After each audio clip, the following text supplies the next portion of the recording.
This morning, the CBS12 News I-Team continues our investigation into guardianship in Florida. It's a system that's supposed to protect our most vulnerable and their money. But too often, that power gets abused. And for those in the program, there's no way out. I-Team investigator Danielle DeRoss joins us now with the story of a veteran on the Treasure Coast who lost his life savings to a court-appointed guardian. That's right, Matt and Sam. It was this veteran's son who noticed something very wrong. Tens of thousands of dollars missing from his father's estate. And it turns out that was just the tip of the iceberg. He was a stubborn German. Larry Leonhardt can laugh and smile when he talks about his late father, Richard, a World War II veteran who retired in Stewart. He was very independent. He just wanted to take care of his own affairs, and he wanted to go back to his condo. But underneath it is a profound sadness. Oh, I missed a guy, sure. And anger about the court-appointed guardian who stole his father's money. It was rough. I was trying to grieve at one time and trying to get some justice at the same time.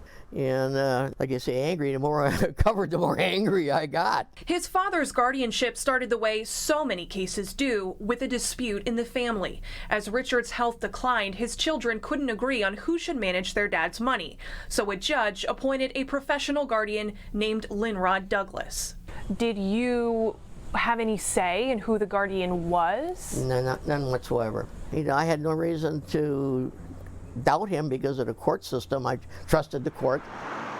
For 2 years, Leonhardt Douglas controlled every aspect of Richard's life. He sold Richard's condo and moved him into a Wellington nursing home owned by Douglas. When Richard died, Larry found only a few $1,000s in his father's account. Yeah, these were just the legal documents that it took me to get to where we're at. Fortunately, Larry kept copies of his father's bank records. Yeah, we got all kinds of files in here. So he knew that Richard had more than $200,000 in CDs at the bank. He asked Douglas where that money was. And I said, well, what about the CDs? And he said, well, I could never find the CDs. And I said, well, I said, I could probably do that because I had copies of everything. So I contacted the bank. The bank told me that they were cashed, and they were cashed in September of that year he took over. And there was only really, he's the only one that legally could have cashed them. Larry filed a complaint which triggered an investigation. According to court records, Leonhardt Douglas cashed $265,000 in CDs right after he was named guardian. Following the money, investigators say Douglas spent nearly $150,000 of Richard's money to pay off a mortgage, $75,000 to buy a new property, and $4,000 to pay off a credit card. And it didn't end there. They uncovered 4 more wards Douglas was stealing from. Richard and Betty Weber lost about $10,000. Their daughter Joan telling the I-Team as guardian, Douglas had no trouble accessing the money and using it for whatever he pleased. I'm always angry. Angry at who?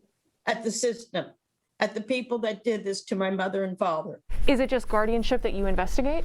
Anthony Palmieri is the chief guardianship investigator at the Palm Beach Clerk of Courts. What does that Leonhardt Douglas case say about the system? I think the system as designed is working in a lot of cases, but whenever the system goes off the rail, one case is too many cases, and we have to look at those cases. We have to analyze what went right, what went wrong, and make corrections. Today, Leonhardt Douglas is behind bars awaiting sentencing after pleading guilty to 15 charges related to guardianship fraud. Larry Leonhardt will be in the courtroom and ask the judge for the maximum sentence. I'd like to see him off the streets forever myself. You know, it'd be send a good message to the rest of the guardians. If you're going to play, you're going to pay a little bit here. I think Dad appreciates some justice on this. Larry tells me that this is not just about the money for him. He is calling on state lawmakers to take a look at this and reform the guardianship system so that criminals can no longer take advantage of the people that they are literally being paid to protect. A good thing Larry kept all of those notes and all of those the details, all those forms. But who is supposed to be watching over these guardians while this is happening? There are supposed to be checks and balances. The courts, the judges, they are supposed to review financial reports every year. There's a big problem, though. Guardians can conceal huge sums of money. So tonight we're going to dig into that much deeper. We'll show you exactly how this happened. Hopefully by shining a light on this, that's a room for improvement in the guardianship system. All right, great stuff there. Thank you very much, Danielle.